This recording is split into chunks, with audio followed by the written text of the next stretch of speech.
Gallup just said drinking in the US is down to 54%, the lowest ever since they began tracking it in 1939. Why do you think that is? Anecdotally, most of the fun bars around me closed during COVID and didn't reopen after. Also, nobody in my friend group casually drinks at home. That's been replaced with weed at home. Same where I live, although 2 of those bars are opening back up. But it's been years since I've been there now, and I don't really care to drink. I could go to those bars and see friends, but all of those people moved away or had families. I know if I went back now, it's a whole new crowd. Going out to bars is so different than it was pre-COVID. People don't socialize like they used to. Working in the brewery industry with friends who own a brewery, my wife works at one, etc. The younger generation isn't drinking. Breweries aren't getting new regulars to replace the older folks. On top of that, alcohol is expensive, makes you feel like shit, and kids are treating it like I'm 37, did with cigarettes. It'll persist, but the industry is going to have to majorly pivot to survive. The kids are learning, and it's for the better for sure. I'm surprised. More people aren't picking up on how little people on their teens, though illegal, but still did it. And their 20s are drinking. Social media, or just the ability to film, has killed the ability to drink, get a little sloppy. Some of my students recently went out and drank. One girl got buzzed and fell down. Another girl filmed it and sent it to her classmates and so was embarrassed. Why would kids these days drink when everything is documented? The constant surveillance by friends and family would be enough to make me stop drinking when I was young. There is no space to be spontaneous or truly relax. What space is left in life is filled with so much judgment. The club I frequented in the early 2000s would trespass people if they were caught posting pictures of patrons in the club online. Imagine that in 2025. Old rule was that alcohol increased during economic despair. Higher alcohol prices has changed that. Grocery store has 100% juice and packets of yeast. Grab some balloons from the party aisle. Party like it's 1931, baby.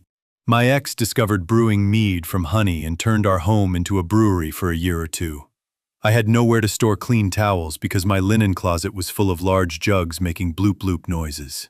Sounded like the apartment was full of fish tanks, and the whole place smelled like yeast farts. The mead was delicious, though. Could easily get hammered off a single glass, but it tasted so wonderful that it was hard to believe it had alcohol in it at all. It was my dream for a while to get into beekeeping and make mead, but that's kind of hard to do when you live in apartments. Something tells me closets full of bees wouldn't work out too well either. Honey is 5 to 8 pounds. You need 10 to 15 pounds to make 5 gallons of 10 to 12% mead. A glass carboy will set you back $30 to $50. You can easily make 22 bottles of mead for $100. Future batches are cheaper. Yes, you will drink too much. I don't want to buy bottles of ingredients. I want to keep bees. I'm in my second summer with bees. Harvested 30 pounds of honey earlier this summer and will hopefully pull another 30 to 60 more pounds before the end of the season, and should be able to get even more next summer if everything goes smoothly. I've got a 5-gallon batch of mead going currently. The bees are a really cool hobby. Definitely not inexpensive to get started, though. Nobody has any money, one analyst said bluntly in the article I read. Always having beer in my fridge was my first expense cut when I was broke. Never started up again after my finances improved. Because I didn't miss it. So much better to buy 1 or 2 tall boys when I feel like one than it is dropping $12, $20 on 6-packs or cases. Most beers I want to try are sold in 4-packs now, still cost the same. Probably something related to how people aren't being as social as in the past, which itself is a bit more complicated. Dealing with the death of third spaces and rising costs of living. I had to move back home in my 20s, for example, and that never usually lends itself to more partying. Let's call. I was having this conversation the other day. It's the loss of third places, rising costs, and depreciating money. Less money made in a lot of areas. I think a lot is due to post-COVID. People changing as well as people are maybe more insular and depressed, worn down with the world lately as well. Who knows? Maybe it's just me. Third space lost is way more affecting youth social development. There needs to be places where kids are separate from parents, etc., but still in, society. Kids don't really code switch from their online behind a screen persona to in-person, which is weird to me. Like, it was just a thing where I would be way more cringe in group jokes when playing online with my friends versus I'm in person in public at like an arcade or something. Yeah, it sucks how even the mall and the movie theater in my town have made rules that no kids under 18 are allowed without an adult.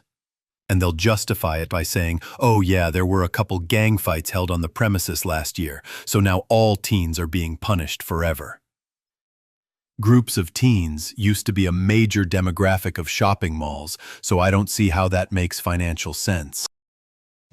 Money aside, I ruined my life over drinking and drove away the one person who ever cared about me just last year. Haven't touched the shit since. Saving money is nice though, I guess. Any advice for someone who is in your position? I've been with my partner for almost 10 years, but the drinking is getting out of control and he gets really mean when he drinks. Is there anything they could have said or done besides leave that would have gotten you to stop? If I left, he has nobody else and would be homeless/living in his car. I don't want that, but I also can't live like this. Honestly, I can't give a real answer. I don't even know how she's doing. And it isn't fair of me to give advice when, undeniably, I was the main problem. I wish she would have just stopped me and said, "No more, you're done, and I'll help." We had a bad relationship with substances because I liked drinking, and she liked drinking and other recreational drugs. The difference was, she could control herself. If I stopped, she would support me for a week, and then, eventually, start drinking again herself. It always put a really bad taste in my mouth. When I'd try and quit just for 2 weeks in, get a big ol' wine kiss when I get home from work. She probably isn't even think much of it, but it felt very insulting. It took losing everything for me to fully understand. Show them this, I guess? I did basically live in my car for 2 months because of it, and that's not even what I consider the shitty part. I'd turn back time in a fucking heartbeat now, but it's much too late for that. Thank you so much for watching until the end. Don't forget to subscribe so you won't miss the next videos. In the meantime, check out the other ones. They're already waiting for you. Share your thoughts on this topic in the comments and tell your own stories. Wishing you a great day, and see you in the next one. Bye-bye.